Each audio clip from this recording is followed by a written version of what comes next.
I'm going to say what I want to say, and I'm not going to address anything, and I'm going to go back to my fucking exam season hiatus. It will never be any of your white places to critique and police the way an oppressed person reacts to their oppression. And that applies in all fucking circumstances. Every single circumstance. And those of you who want to support people of colour, yeah, it will never be your place to critique the approach that people of colour take to getting their freedom. And it will never be your place to critique the way people of colour operate in said movements to get their freedom. And it will also never be your place to critique the way the people who are supporting said movement operate as people of colour within said movement when they are reacting or interacting with white people. Those of you who tell me everything isn't about race, everything is race, ho.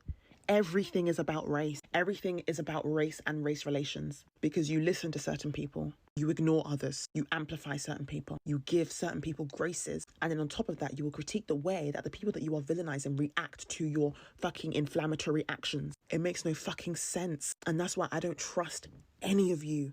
None of you. I don't trust you. You can wave every flag you want to wave and put everything in your bio and put everything in your fucking name. I don't trust you guys, because you fundamentally disregard the way that basic racism is woven into our institutions.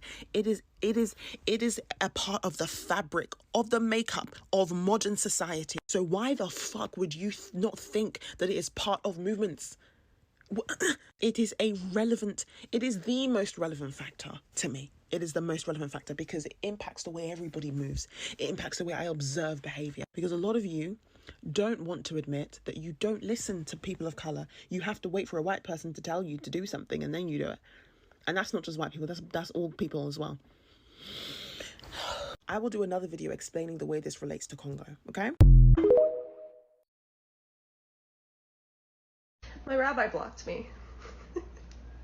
I lost my whole community. By now you've probably seen this viral video of this individual sharing that their rabbi blocked them after they repeatedly asked them to speak out against the atrocities being committed against the Palestinian people right now. For those who don't know me, hi, my name is Raven and I'm a Gen Z Black and Jewish educator. Intra-communally, we are experiencing a huge disconnect between who we say we are and how we're moving. Because we say we're a community that celebrates discourse and disagreement and debate. That's why we have phrases like 2 Jews, 3 opinions. But for whatever reason, Zionism is such a hard line in the sand that to question or interrogate or disagree with it is grounds for expulsion from the community. And this example is especially disturbing to me because even if other members of our community can't or won't hold the both and, spiritual leaders should definitely be able to hold the both and. Rabbi Sandra, who is the first Black Jewish woman who is openly a lesbian to become a rabbi in the world, said it best when she says, Jewish folks in the US who identify as anti-Zionist, non-Zionist, or don't align with the word Zionist skew overwhelmingly browner, queer, and younger, and are growing, not shrinking. As a rabbi, I believe it's important to engage and support them in the same way we support folks who are Zionists. The Jewish establishment world, and unfortunately many of our spiritual leaders, have profoundly dropped the ball in this regard. So now you have a whole generation of young Jewish people who are feeling deeply alienated from organizations that are supposed to represent us, organizations that perhaps many of us did participate in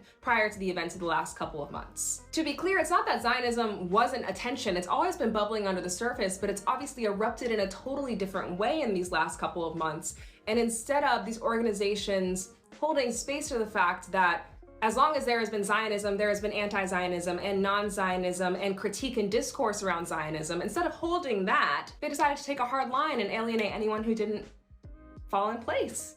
And I can truly think of nothing less Jewish than that.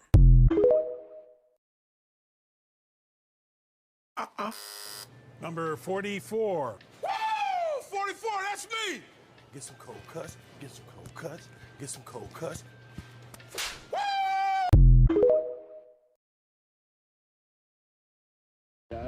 Yes.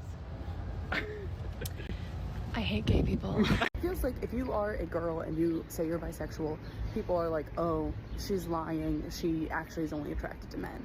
And if you're a man and you say you're bisexual, people are like, oh, he's lying. He's really only attracted to men. And it's just ridiculous because people are like, oh, if you are bisexual, you are lying and you must be attracted to men, no matter how you swing it. But it's like, there are so many other things that bisexuals are lying about that need to be addressed. Like, if you name a bisexual who's ever done their taxes, you know what I'm saying? If you have a bisexual in your life, don't be questioning their sexuality and who they're attracted to and its validity. You should be handing them over to the IRS. I just think the Democrats wake up every morning, Emily, and they look at the calendar. The iPhone says January 6, 2021. The date never changes. And then they get in an electric vehicle and go get an abortion. I just described the Democratic Party. I'm a member of Gen Z. I was born too late to know the impact of 9/11, and I was born with an iPhone pretty much in my hand. I grew up on Harry Potter and the Hunger Games and Veggie Tales.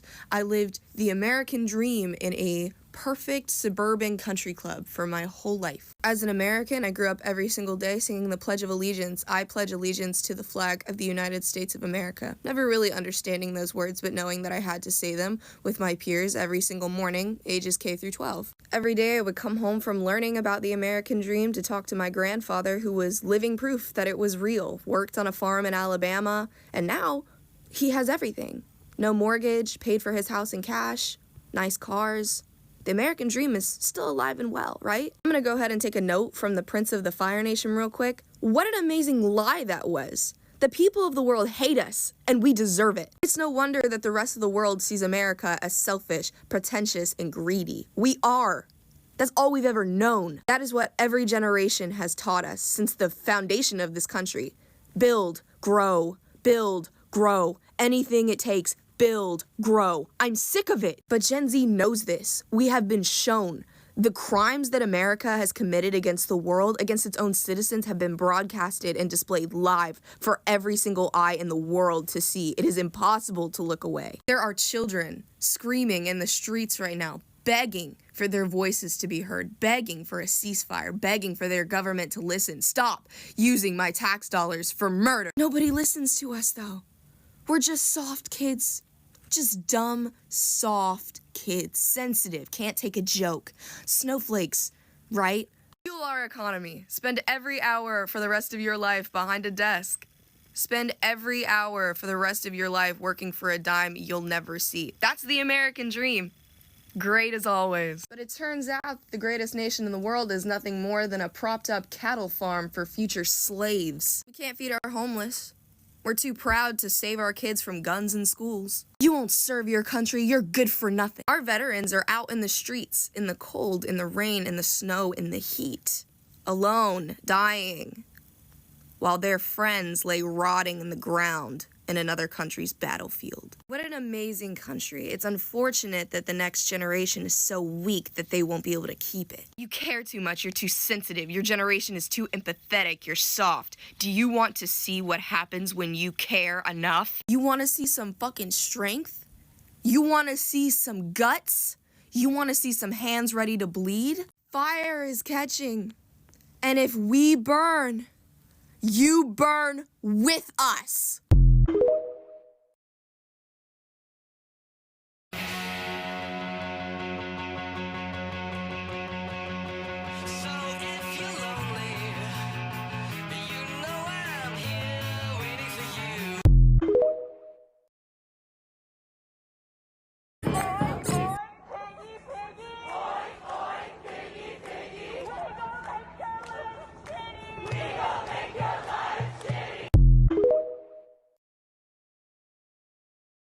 Alright guys, well I just found a slave tag. You can see it's in the clump of dirt.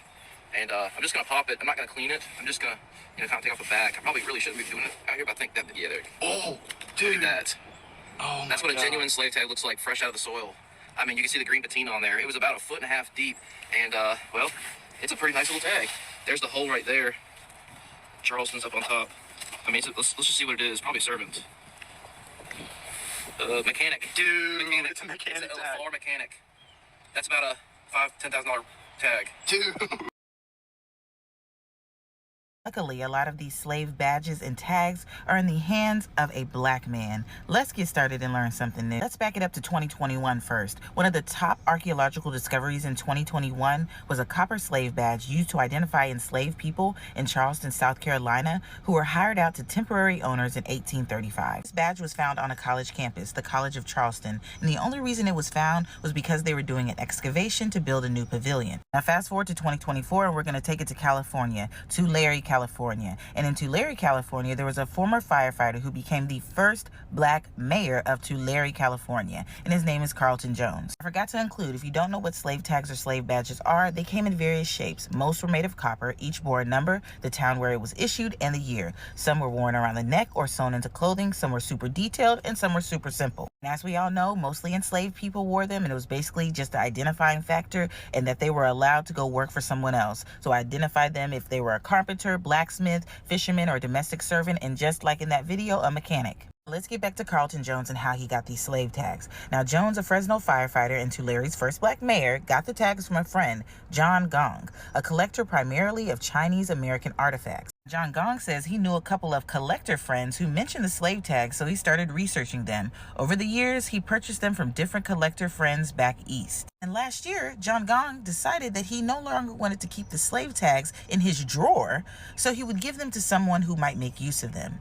The tags are in much better shape than the others shown online and were said to be authentic by collectors. The most elaborate tag is from the Royal African Company Black Labor Supply, England's slave traders who brought Africans to America. Carlton Jones, the former mayor, decided that he wants to educate the community about the history of slave tags at events and group presentations. And from what I read, the latest event that he talked about these slave tags was the Juneteenth celebration that they had. In a recent interview, he said, "Seeing these slave tags is like finding a winning lottery ticket. This is history you never got from school books. It makes it real." I hope you learned something new. Why are so many young girls starving themselves these days? I don't know, maybe because you all harass and bully the fuck out of plus-size women on social media. They're the butt of almost every single joke. They literally can't even post fit checks without people body shaming them. Every now and then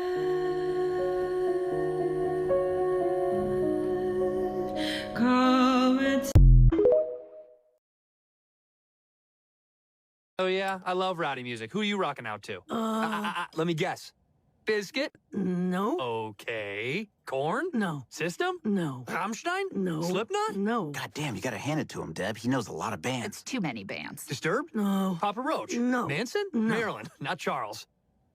What? Marilyn, not Charles. No. Okay, a little more obscure. Seven Dust? No. Deftones? No. Soulfly? No. Godsmack? No. Jesus, all right, just tell me what you're into. What do you listen to? Just tell me. Post Malone? Post Malone? Yeah. Oh, yeah. Yeah, I think I've heard some of their shit. It's a good day to be indigenous. It's 45 degrees in the sun. It's 8 a.m. Indian time. And it's time for the morning traffic report.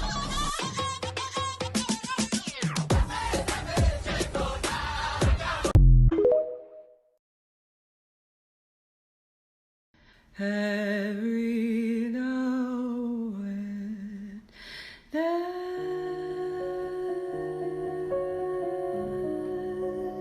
come and take my... If there are no loud black women in the room that you're in, you're not in a radical space. If there are not black women whose presence inherently makes white folks uncomfortable, then your space is not as radical as you think you are. I'm tired of seeing all of these conferences and other things that people are hosting, trying to pretend like their space is this radical space pushing boundaries and doing all of these things, but they don't have any black women there that very clearly would hurt their narratives. They don't have black women that would call out what they're saying. They don't have black women there that will go off if they need to go off. And that is a form of respectability that permeates all of these spaces. You can't just have black women that are the kind of black women that you want. Even if you're a black woman yourself, polite kind, you don't need the polite kind by themselves. And this is coming from somebody who can sound very palatable to people. So I'm very aware that even my presence is not enough, and I need to bring backup. Because if I'm gonna make change, I can't do it and not include my sisters that get left out. And that's something y'all need to check on expeditiously. Amen. Amen.